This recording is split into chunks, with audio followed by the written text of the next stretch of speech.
महा-डी-बी-टी scholarship जी open कास्टला सुद्धा मिळते, ज्यामध्ये विद्यार्थी EBC भरतात आणि आता त्यांना 60,000 रुपये प्रतिवर्ष एक स्कॉलरशिप आहे, ज्यामध्ये डॉक्टर पंजाबराव देशमुख वसतिगृह निर्वाह भत्ता ही जी स्कॉलरशिप आहे यामध्ये विद्यार्थी आता 60,000 रुपयापर्यंत वेगळी स्कॉलरशिप घेऊ शकते। तर फॉर्म कसा भरायचा या संदर्भात संपूर्ण अपडेट आपण याच व्हिडिओमध्ये बघणार आहे।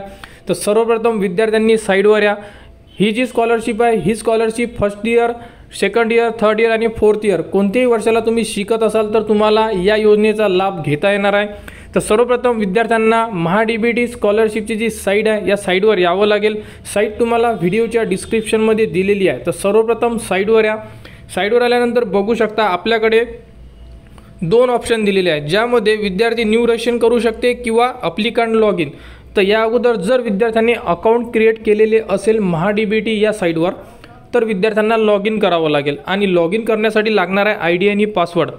समजा लॉग इन ID आणि पासवर्ड नसेल तर तुम्ही यामध्ये forget user name, forget password दोन्ही ऑप्शन उपलब्ध करून दिलेले आहे। आधार कार्डवरून तुम्ही तुमचा ID आणि पासवर्ड हा शोधू शकता। तर अशा प्रकारे आणि त्यानंतर समजा एखादा विद्यार्थी फर्स्ट इयरला आहे ज्याने आतापर्यंत कधी स्कॉलरशिप घेतलेली नसेल ते विद्यार्थी न्यू अप्लिकंट रजिस्ट्रेशनमधून स्वतःचे ID आणि पासवर्ड तयार करतील आणि त्यानंतर ते विद्यार्थी लॉग इन करतील। अशा प्रकारे प्रोसेस आहे। तर आम्ही जो फॉर्म फिलअप करणार आहे या फॉर्ममध्ये ऑलरेडी आमच्याकडे ID आणि पासवर्ड आहे। तर ID टाकणार, पासवर्ड टाकणार, खाली दिलेला कॅप्चा टाकणार आणि लॉग इनला क्लिक करणार। समजा एखादा विद्यार्थी नवीन असेल तर या व्हिडिओच्या डिस्क्रिप्शनमध्ये व्हिडिओ दिलेला आहे नवीन विद्यार्थी नोंदणी। तर त्या प्रकारे तुम्ही तुमचे जे प्रोफाईल आहे हे स्टार्टिंगला रेडी करून घ्या आणि त्यानंतर यामध्ये दिलेल्या प्रोसेसनी तुम्ही तुमची जी स्कीम आहे ही अप्लाय करू शकता। लॉग इन केल्यानंतर बघू शकता इथून तुम्हाला तुमचं अकॅडमिक इयर सिलेक्ट करायचं आहे। दोन ऑप्शन आहे 24-25, 25-26। तर आपल्याला या वर्षीचा फॉर्म 25-26 मध्ये फिलअप करायचा आहे, त्यामुळे तिथे 25-26ला क्लिक करून आपल्याला सबमिट करायचं आहे। त्यानंतर बघू शकता जे स्टार्टिंगला आपले प्रोफाईल आहे हे प्रोफाईल तुम्हाला इथे 0% दिसत असेल, कारण तुम्ही फर्स्ट टाइम फॉर्म भरत आहे। आम्ही थोडा फॉर्म भरून बघितला त्यामुळे हे 65% फिलअप झालेलं आहे। तर सर्वप्रथम हे जे प्रोफाईल आहे हे आपल्याला इथे 100% कंप्लीट करायचं आहे। 100% कंप्लीट झाल्यानंतरच आपण जी डॉक्टर पंजाबराव देशमुख वसतिगृह निर्वाह भत्ता जी स्कॉलरशिप आहे जी ओपन कास्टला, SCBC, EWS कास्टला 60,000 रुपयापर्यंत मिळते, तर ती स्कॉलरशिपला आपण अप्लाय करणार आहे। तर सर्वप्रथम आपल्याला जे ऑप्शन दिलेलं आहे प्रोफाईल, तर इथे तुम्हाला क्लिक करायचं आहे। तर प्रोफाईलला क्लिक करा। तर बघू शकता यामध्ये तुम्हाला तुमच्या आधार कार्डनुसार संपूर्ण माहिती दिसून पडत असेल। यामध्ये तुम्ही तुमची ईमेल आयडी टाकू शकता आणि यामध्ये तुमचा मोबाईल नंबर ऑलरेडी इन्सर्ट केलेला आहे। त्यानंतर इथे बघू शकता तुमच्या 10वीच्या मार्कशीटनुसार नाव आहे, इथे तुमच्या वडिलाचा मोबाईल नंबर, इथे तुम्हाला मॅरिड अनमॅरिड क्लिक करायचं आहे। त्यानंतर तुमचं रिलिजन हिंदू, मुस्लिम, सिख जेही असेल यामध्ये तुम्ही इन्सर्ट करू शकता। तर अशा प्रकारे संपूर्ण स्क्रीनवर दिलेली जी ही माहिती आहे ही तुम्हाला तुमच्या प्रोफाईलमध्ये तुमच्या मार्कशीटनुसार इन्सर्ट करून घ्यायची आहे। त्यानंतर बघू शकता विद्यार्थ्याची कास्ट जनरल आहे म्हणजे ओपन आहे, यामध्ये इन्कम सर्टिफिकेट ॲड करायचं आहे। यामध्ये संपूर्ण कास्ट दिलेला आहे, बघू शकता SCBC सुद्धा आहे। SCBC असेल तर तुम्हाला इथे तुमची कास्ट आणि कास्ट सर्टिफिकेट ॲड करावं लागेल, फक्त SCBC जे स्टुडंट आहेत त्यांनी, बाकी विद्यार्थ्यांना करायची गरज नाही। जे विद्यार्थी ओपन आहे त्यांना जनरल क्लिक करा, इथे उत्पन्न टाका, तुमचे इन्कम सर्टिफिकेट नंबर टाका, कोणी दिला आहे, तहसीलदार आहे, SDO आहे, इथे 256 KB आतमध्ये PDF टाका, कोणत्या तारखेला तुम्हाला इन्कम सर्टिफिकेट मिळालेला आहे, डॉक्युमेंट्स नंबर कसा शोधायचा, डेट कोणत्या टाकायच्या या संदर्भात जो व्हिडिओ आहे या व्हिडिओच्या डिस्क्रिप्शनमध्ये दिलेला आहे तो व्हिडिओ बघून तुम्ही तुमच्या डॉक्युमेंटचे नंबर शोधू शकता। तर अशा प्रकारे तुमची इन्कम आणि जी कास्ट आहे तुमची ही तुम्हाला सर्वप्रथम फिलअप करून घ्यायची आहे। त्यानंतर बघू शकता इथे तुम्हाला डोमेसिलला येस करायचं आहे। इथे डोमेसिल तुमचा आहे का तर सेल्फ क्लिक करा, डोमेसिल नंबर टाका, तुमचे नाव ऑटोमॅटिक येऊन जाणार, कोणी दिलेलं आहे तुम्हाला SDO आहे, तहसीलदार आहे, इथे क्लिक करा, इथे तुमचं डोमेसाईल इन्सर्ट करा म्हणजे PDF किंवा इमेजमध्ये, इथे ज्या दिवशी तुम्ही डोमेसाईल काढलेला आहे इथे डेट इन्सर्ट करा। त्यानंतर अशा प्रकारे डोमेसाईलची इन्फॉर्मेशन फिलअप करून घ्या। त्यानंतर बघू शकता इथे तुम्हाला आधार कार्ड डिटेल्समध्ये तुम्ही यस केलं तरी चालेल, नो केलं तरी चालेल, यामध्ये काही फरक पडत नाही आहे, पण इथे तुम्ही नोच क्लिक करा। त्यानंतर इथे तुम्हाला तुमचे बँक अकाउंट टाका, बँकचा IFSC कोड टाका आणि सेव्हला क्लिक करा। सेव्ह करायच्या अगोदर एकदा तुम्ही टाकलेली कास्ट सर्टिफिकेट, कास्ट SCBC असेल तर ओपनला तर कास्ट सर्टिफिकेट लागत नाही, डोमेसाईल, इन्कम सर्टिफिकेट, त्यानंतर बाकी जे तुम्ही येस नो मध्ये आन्सर दिलेले आहे संपूर्ण माहिती प्रॉपर एकदा चेक करा। जर ओके असेल तर तुम्ही सेव्ह करा, म्हणजे तुमचं जे पहिलं पेज आहे हे पेज सेव्ह होऊन जाणार।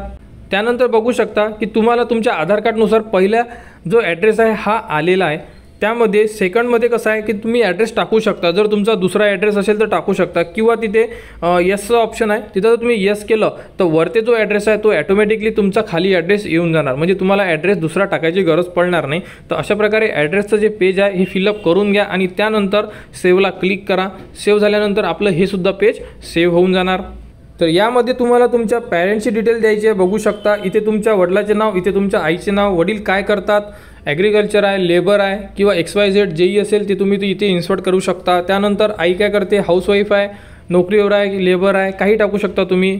अशा प्रकारे इन्सर्ट करा। जर गव्हर्नमेंट असेल तर तुम्हाला इथे यस क्लिक करावं लागेल सॅलराईडला, आणि जर तुमचे वडील गव्हर्नमेंट सर्वंट नसेल तर तिथे नो क्लिक करा दोन्ही ठिकाणी। अशा प्रकारे तुमच्या आईचे आणि बाबाचे नाव इन्सर्ट करून घ्या आणि त्यानंतर सेव्हला क्लिक करा। तर बघू शकता यामध्ये तुम्हाला करंट एज्युकेशन डिटेल्समध्ये तुम्ही कोणत्या वर्षाला शिकत आहे, कोणत्या कॉलेजला शिकत आहे 2025मध्ये, म्हणजे चालू वर्षामध्ये, तर यामध्ये तुम्हाला संपूर्ण इन्फॉर्मेशन इन्सर्ट करायची आहे। जसे की एखादा विद्यार्थी या वर्षीला शिकत असेल तो इथे 2025 सिलेक्ट करेल, म्हणजे करंट वर्षाला कोणत्या वर्षी ॲडमिशन घेतलेली आहे। फर्स्ट इयरवाले विद्यार्थी डायरेक्ट सेकंड इयरवाले विद्यार्थी जे असेल इथे डायरेक्टली 2025 सिलेक्ट करेल। एखादा विद्यार्थी मागच्या वर्षी ॲडमिशन असेल तर इथे तो 2024 सिलेक्ट करेल, त्यानंतर फर्स्ट इयर ॲड करेल आणि त्यानंतर सेकंड इयरसुद्धा ॲड करेल। अशा प्रकारे त्यांना स्टेप बाय स्टेप त्यांचं एज्युकेशन ॲड करायचं आहे करंट एज्युकेशनमध्ये। आता फॉर एक्झाम्पल एखादा विद्यार्थी थर्ड इयरला असेल तर त्या विद्यार्थ्याला फर्स्ट इयर, सेकंड इयर आणि थर्ड इयरमध्ये तो परसुईंग दाखवणार, म्हणजे डेट ऑफ ॲडमिशन 2025ची। तर यामध्ये तो 2023 करेल, यामध्ये 2024 करेल आणि 2025ला इथे तो थर्ड इयरला। अशा प्रकारे तुम्हाला step by step information add करावं लागेल, कारण की फर्स्ट इयरवाला विद्यार्थी हा फ्रेश असेल, सेकंड थर्डवाला हा विद्यार्थी रिन्युअल असेल, म्हणजे सेकंड इयर किंवा थर्ड इयरला पास झालेला विद्यार्थी असेल। तर अशा प्रकारे तुम्हाला यामध्ये इन्फॉर्मेशन ॲड करून घ्यायची आहे। तर बघू शकता एखादा विद्यार्थी जर फर्स्ट इयरला असेल 2025 सिलेक्ट केलं आहे, महाराष्ट्र डिस्ट्रिक्ट सिलेक्ट केली आहे, तालुका, अंडर ग्रॅज्युएट म्हणजे ज्याही कोर्सला सिलेक्ट म्हणजे शिकत आहे, समजा अंडर ग्रॅज्युएट आहे, पोस्ट ग्रॅज्युएशन आहे, या प्रकारे तुम्ही त्यामधून सिलेक्ट करू शकता जेही तुमचं एज्युकेशन असेल। त्यानंतर इंजिनिअरिंगला आहे, कॉलेजचे नाव, ब्रँच कोणती आहे, ॲडमिशन कशी लागली आहे, कॅप राऊंडमधून आहे, CETमध्ये मार्क्स किती होते, कॅप राऊंडचा जो नंबर असते आपला म्हणजे तुमच्या ते कॅप अलॉटमेंटवर लिहिलेला आहे। त्यानंतर इथे तुम्हाला कॅप राऊंडचं जे अलॉटमेंट आहे हे इथे तुम्हाला इन्सर्ट करायचं आहे। फर्स्ट इयरला शिकत आहे विद्यार्थी, त्यामुळे 2025ला ॲडमिशन आहे, त्यामुळे इथे त्यांना परसुईंग लिहून आलेलं आहे। त्यानंतर डेट ऑफ ॲडमिशन टाका, फी किती भरलेली आहे ती टाका, इथे बोनाफाईड अपलोड करा किंवा फी रिसिप्ट अपलोड करा, कास्ट जनरलमध्ये आहे इथे रेग्युलर येईल, आणि अशा प्रकारे संपूर्ण माहिती फिलअप करा आणि त्यानंतर करंट एज्युकेशनचे पेज सेव्ह करा। कारण की आपण जो फॉर्म भरत आहे हा फर्स्ट इयरचा विद्यार्थी असला आहे, त्यामुळे तरी तुम्हाला रिन्युअलचं प्रोफाईल रेडी करायचं असेल किंवा न्यू प्रोफाईल रेडी करायचं असेल तर या व्हिडिओच्या डिस्क्रिप्शनमध्ये दोन्ही व्हिडिओ दिलेले आहे, त्या प्रकारे तुम्ही तुमचे प्रोफाईल रेडी करू शकता। तर बघू शकता विद्यार्थ्याची इन्फॉर्मेशन ॲड झाल्यानंतर इथे तुम्ही संपूर्ण माहिती बघू शकता। कोणत्या वर्षी ॲडमिशन आहे, 25ला यावर्षी फर्स्ट इयरचा विद्यार्थी आहे, ब्रँच आहे, कॉलेज कुठे दिलेलं आहे, संपूर्ण माहिती या स्क्रीनवर तुम्हाला दिसून पडत आहे। या प्रकारे तुम्ही सुद्धा तुमची माहिती फिलअप करून घ्या। त्यानंतर तुम्हाला टाकायचं आहे पास्ट एज्युकेशन। पास्ट एज्युकेशनमध्ये म्हणजे आता हा विद्यार्थी ग्रॅज्युएशनला आहे, म्हणजे ह्या विद्यार्थ्याचं पास्टमध्ये काय शिक्षण झालेलं आहे, 10वी आणि 12वी। तर या प्रोफाईलमध्ये म्हणजे पास्ट एज्युकेशनमध्ये तुम्हाला 10वी आणि 12वीची संपूर्ण इन्फॉर्मेशन फिलअप करून घ्यायची आहे।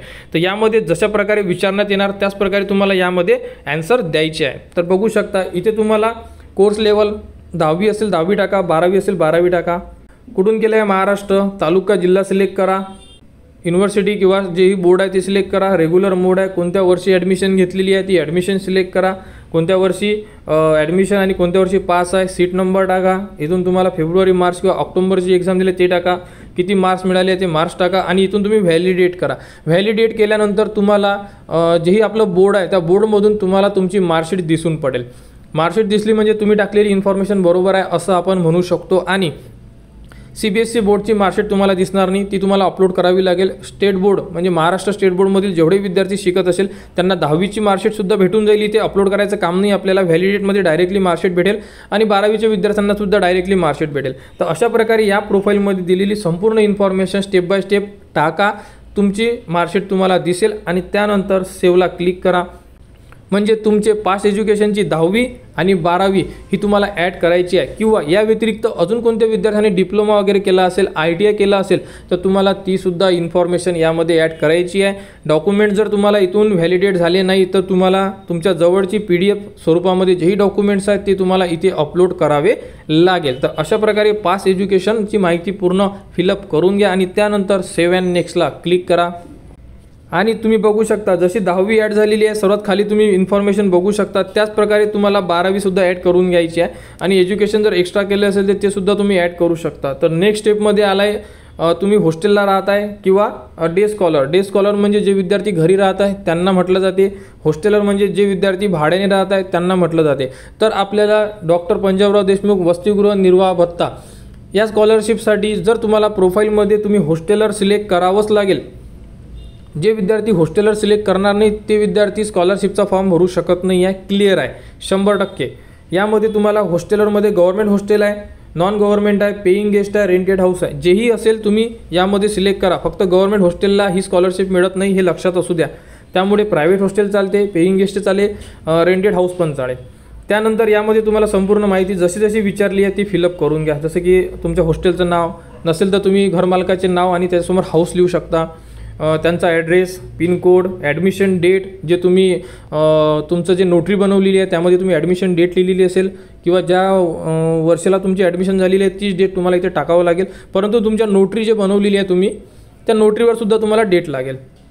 मेस अवेलेबल आहे का, असेल तर येस करा, अदरवाईज नो करा. इथे पर मंथ रेंट विचारले आहे तुम्हाला विदाऊट मेस, म्हणजे मेसचे पैसे टाकायची गरज नाही आहे. एका महिन्याला तुम्ही किती पे करताय. कोणी विद्यार्थी 2,000 करत असेल, 2,500 करत असेल, 3,000, 4,000 ते तुम्हाला मंथली इथे सिलेक्ट करायचं आहे. तर तुम्ही 2-3 हजार जेही तुम्ही तुमच्या नोटरीमध्ये नोट केलेलं आहे ते टाका.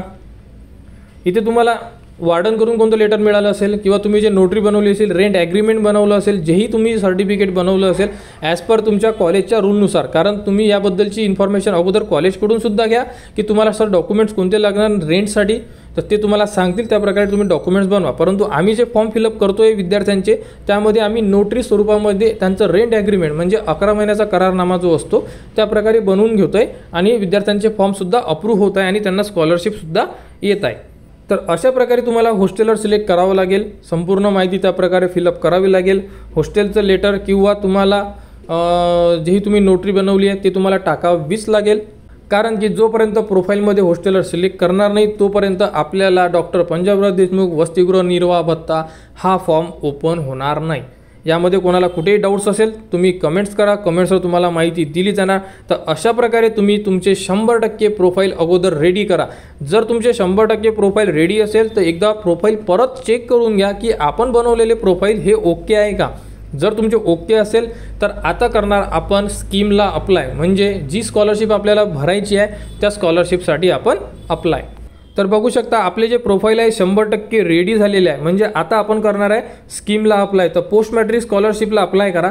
जसे आपण बाकीसुद्धा जे फॉर्म बघितले आहे यामधूनच आपण अप्लाय केलेला आहे. आता विद्यार्थी कशाला यावर डिपेंड आहे. विद्यार्थी आहे इंजिनिअरिंगला, तर विद्यार्थी टेक्निकल कोर्समधून अप्लाय करणार. म्हणजे इथे जे ऑप्शन दिलं आहे टेक्निकल एज्युकेशनमधून. एखादा विद्यार्थी हायर एज्युकेशनसाठी असेल तर तो विद्यार्थी इथून बघा हायर एज्युकेशनचा ऑप्शन आहे. या प्रकारे तुम्हाला यामधून सिलेक्ट करावं लागेल. तर आता तुम्ही जर टेक्निकल कोर्सला असेल इंजिनिअरिंग वगैरे तर तुम्ही इथून टेक्निकल घ्या किंवा मग हायर एज्युकेशनमधून सुद्धा घेऊ शकता. तर आपला जो विद्यार्थी आहे हा टेक्निकल आहे, इंजिनिअरिंगचा विद्यार्थी आहे, तर आपण टेक्निकलमधून सिलेक्ट करणार. बघू शकता टेक्निकलला क्लिक केल्यानंतर 2 स्कॉलरशिप आहे. ही आपल्या कॉलेजसाठी आहे EBC आणि डॉक्टर पंजाबराव देशमुख वसतिगृह निर्वाह भत्ता, ज्यामध्ये 60,000 रुपयापर्यंत विद्यार्थ्यांना स्कॉलरशिप मिळणार. तर सेकंड नंबरच्या स्कॉलरशिपला आपल्याला क्लिक करावं लागेल. ही सुद्धा स्कॉलरशिप भरायची आहे तुम्हाला. कॉलेजमधून जी तुम्हाला फी माफी होणार आहे त्यासाठी तुम्हाला EBC भरावी लागेल. तर EBCचा फॉर्म तुम्ही याच प्रोसेसनी भरू शकता. यामध्ये तुम्ही संपूर्ण माहिती भरलेली आहे. त्याचप्रमाणे तुम्हाला फक्त इथे स्कीमला अप्लाय करावं लागेल. बाकी प्रोसेस सेम टू सेम आहे. तर या प्रोसेसनी तुम्ही तुमचे वसतिगृह निर्वाह भत्ता EBC दोन्ही फॉर्म्स भरू शकता. तर डॉक्टर पंजाबराव देशमुख वसतिगृह निर्वाह भत्ताला क्लिक करा. क्लिक केल्यानंतर बघू शकता यामध्ये संपूर्ण डिटेल्स दिलेली आहे की कोणत्या एरियामधल्या विद्यार्थ्यांना किती पैसे मिळणार आहे. 60, 51, 43, 38 संपूर्ण माहिती यामध्ये नमूद केलेली आहे. तुम्ही सुद्धा बघू शकता जर तुम्ही स्कॉलरशिपचा फॉर्म भरत असाल तर. सर्वात शेवटी तुम्हाला अप्लायचा ऑप्शन दिलेला आहे. इथून तुम्हाला अप्लाय फॉर दिस स्कीमला क्लिक करावं लागेल. यामध्ये रिक्वायर्ड डॉक्युमेंटची माहितीसुद्धा दिलेली आहे. ही सुद्धा तुम्ही बघू शकता, आतासुद्धा बघू शकता किंवा अप्लाय केल्यावर सुद्धा बघू शकता. अप्लाय केल्यानंतर बघा स्कॉलरशिपचे नाव आलेले आहे, रिन्युअल अप्लिकेशन. समजा एखादा विद्यार्थी सेकंड इयर थर्ड इयरला असेल, त्याने जर मागच्या वर्षी फॉर्म भरला आहे तो विद्यार्थी यस करेल. ज्या विद्यार्थ्यांनी फर्स्ट टाईम फॉर्म भरत असेल ते विद्यार्थी इथे नो करतील. त्यानंतर बघा पॅरेंट्स रजिस्टर लेबर, म्हणजे वडील तुमचे लेबरमध्ये रजिस्ट्रेशन केलेलं आहे का. जर तुमच्याकडे सर्टिफिकेट असेल किंवा कॉलेज तुम्हाला मागत असेल तर तुम्हाला हे सेतूमधून सर्टिफिकेट आणावं लागेल.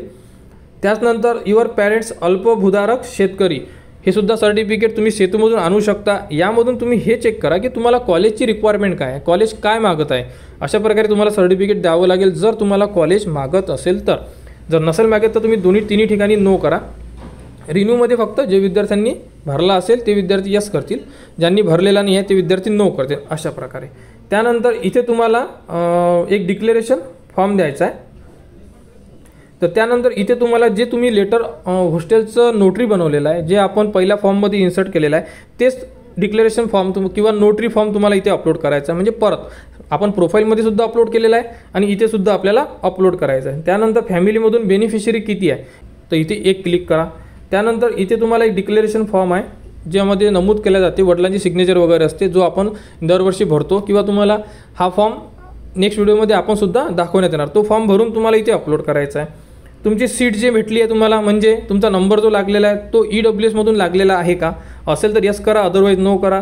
नॉन क्रिमिलियर ओपन असल्यामुळे गरज नाही आहे. ACBC जर तुमची कास्ट असेल, उत्पन्न जास्त असेल तर तुम्हाला टाकायचं काम पडणार, तर हे डॉक्युमेंट्स तुम्हाला कंपल्सरी नाही आहे. अशा प्रकारे संपूर्ण ही जी माहिती आहे ही तुम्हाला फिलअप करून घ्यायची आहे. यामध्ये जर कुठे डाऊट्स असेल तुम्ही कमेंट्स करा, कारण यामध्ये आपण संपूर्ण डिटेल्स बघितलेल्या आहे आणि समजूनसुद्धा सांगितलेल्या आहे. तर अशा प्रकारे स्कीमला अप्लाय केल्यानंतर संपूर्ण माहिती फिलअप करा आणि त्यानंतर सर्वात खाली आहे ऑप्शन, ते म्हणजे सेव्ह. तर सेव्हला क्लिक करा.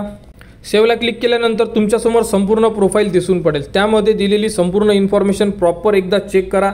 त्यानंतर जर ओके असेल तर चेकबॉक्सला क्लिक करा आणि सबमिटला क्लिक करा. सबमिटला क्लिक केल्यानंतर तुमचा फॉर्म सबमिट होऊन जाणार आणि हा फॉर्म तुमच्या कॉलेजच्या प्रोफाईलमध्ये चालला जाणार. तर बघू शकता फॉर्म सेव्ह झालेला आहे. इथे तुम्हाला संपूर्ण डिटेल्स, फॉर्म नंबर वगैरे संपूर्ण माहिती आलेली आहे. तर आता तुम्हाला करायचं आहे याला ओके. ओके केल्यानंतर तुम्हाला जायचं आहे माय अप्लाइड स्कीममध्ये. इथे बघा ऑप्शन आहे माय अप्लाइड स्कीमला क्लिक करा. माय अप्लाइड स्कीमला क्लिक केल्यानंतर तुम्ही अप्लाय केलेला तुमचा जो फॉर्म आहे हा तुम्हाला दिसून पडेल. अप्लिकेशन नंबर, स्कीम वगैरे संपूर्ण माहिती. इथे व्ह्यूचं ऑप्शन आहे. व्ह्यूला जर क्लिक केलं तुम्ही तर व्ह्यू नंतर तुम्हाला फॉर्म दिसेल आणि सर्वात शेवटी तुम्हाला प्रिंटचं सुद्धा ऑप्शन आहे. प्रिंट काढा, संपूर्ण डॉक्युमेंट्स अटॅच करा आणि आपल्या कॉलेजला सबमिट करा. कॉलेजला सबमिट करणं अतिशय गरजेचं आहे. जोपर्यंत तुम्ही कॉलेजला सबमिट करणार नाही तोपर्यंत तुमचा फॉर्म अप्रूव्ह होणार नाही आणि तुम्हाला स्कॉलरशिपसुद्धा येणार नाही. तर या प्रोसेसनी तुम्ही जेही विद्यार्थी ओपन EWS ACBCमध्ये आहे या प्रोसेसनी तुम्ही तुमचे फॉर्म भरू शकता आणि 60,000 रुपयापर्यंत तुम्हीसुद्धा स्कॉलरशिप मिळवू शकता. आतापर्यंत SC ST OBC VJNT हे विद्यार्थी स्कॉलरशिप घेत होते. आता तुम्हालासुद्धा चान्स मिळालेला आहे. तुम्हीसुद्धा या योजनेचा लाभ घ्या आणि तुम्हीसुद्धा भरा आणि तुमच्या आजूबाजूला जेही विद्यार्थी असेल त्यांनासुद्धा हा व्हिडिओ शेअर करा की ते विद्यार्थीसुद्धा हा फॉर्म फिलअप करू शकले पाहिजे. तर या प्रोसेसनी तुम्ही तुमचे फॉर्म फिलअप करू शकता. तर MHA-DBT स्कॉलरशिप किंवा जी स्कॉलरशिप असेल या व्यतिरिक्त त्या संपूर्ण माहिती तुम्हाला आपल्या चॅनलवर देण्यात येणार. त्यासाठी आपल्या चॅनलच्या कनेक्टमध्ये राहा, चॅनलला सबस्क्राईब करा व हा व्हिडिओ इतरांपर्यंत शेअर करा.